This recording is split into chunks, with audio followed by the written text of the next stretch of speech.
লাই স্থানীয় সংবাদ।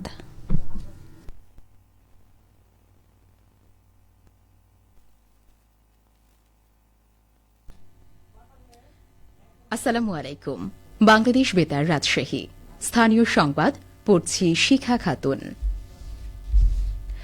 অন্তর্বর্তী সরকারের প্রধান উপদেষ্টা অধ্যাপক ড মোহাম্মদ ইউনুস বলেছেন, কেবল জুলাই আগস্ট হত্যাকাণ্ডই নয়, গত 15 বছরের সব অপকর্মের বিচার করা হবে। তিনি গতকাল সন্ধ্যায় অন্তর্বর্তী সরকারের 100 দিন পূর্তি উপলক্ষে জাতির উদ্দেশ্যে দেওয়া ভাষণে একথা বলেন। প্রধান উপদেষ্টা বলেন, বিপ্লব চলাকালে প্রায় 1,500 ছাত্র শ্রমিক জনতার শহীদে মৃত্যু হয়।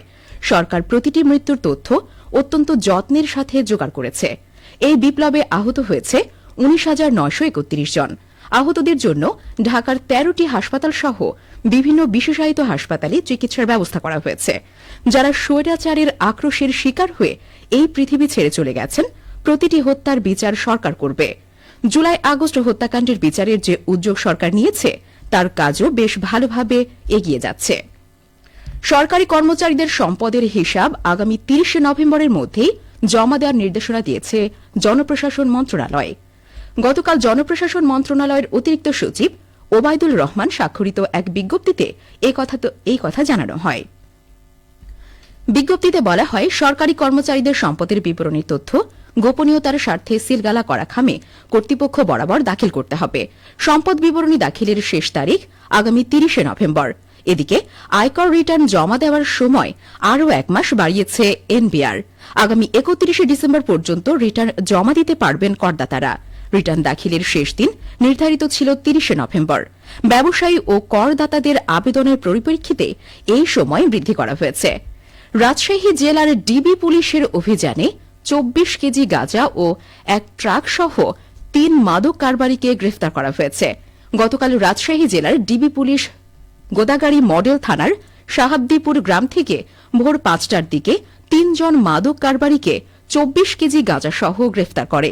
গ্রেফতারকৃত অভিযুক্তরা হলেন মাসুম, হোসেন আলী এবং কামাল।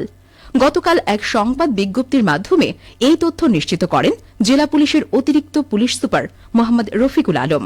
রাজশাহীর পুলিশ সুপারের নির্দেশে ডিবির অফিসার ইনচার্জের নেতৃত্বে এসআই নাসিম উদ্দিন ও ফোর্স সহ গতকাল ভোর 5টার দিকে অভিযান পরিচালনা করে। নওগাঁয় পুলিশ কনস্টেবল পদে নিয়োগের লিখিত পরীক্ষা সম্পন্ন হয়েছে। গতকাল নওগাঁ সরকারি কলেজে সকাল 10টা থেকে বেলা 11:30 পর্যন্ত এই পরীক্ষা অনুষ্ঠিত হয়। নওগাঁর অতিরিক্ত পুলিশ সুপার গাজীউর রহমান জানান, লিখিত পরীক্ষায় 858 জন চাকরি প্রার্থী অংশগ্রহণ করে। এর আগে 29 অক্টোবর থেকে 3 দিন প্রার্থীদের শারীরিক সক্ষমতার যাচাই পরীক্ষা নেওয়া হয়। নওগাঁ জেলায় মোট 76 জনকে নিয়োগ প্রদান করা হবে।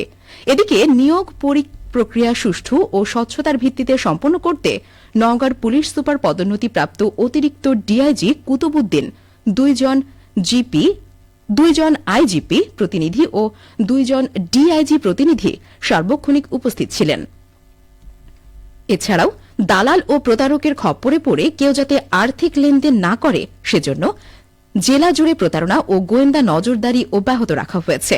আগামী 24 নভেম্বর লিখিত পরীক্ষার ফলাফল ও মৌখিক পরীক্ষা গ্রহণ করে চূড়ান্ত ফলাফল প্রকাশ করা হবে।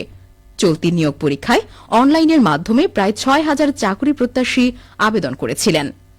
এদিকে নওগাঁয় সরকারি গুদামে আমন ধান ও চাল সংগ্রহ অভিযান শুরু হয়েছে।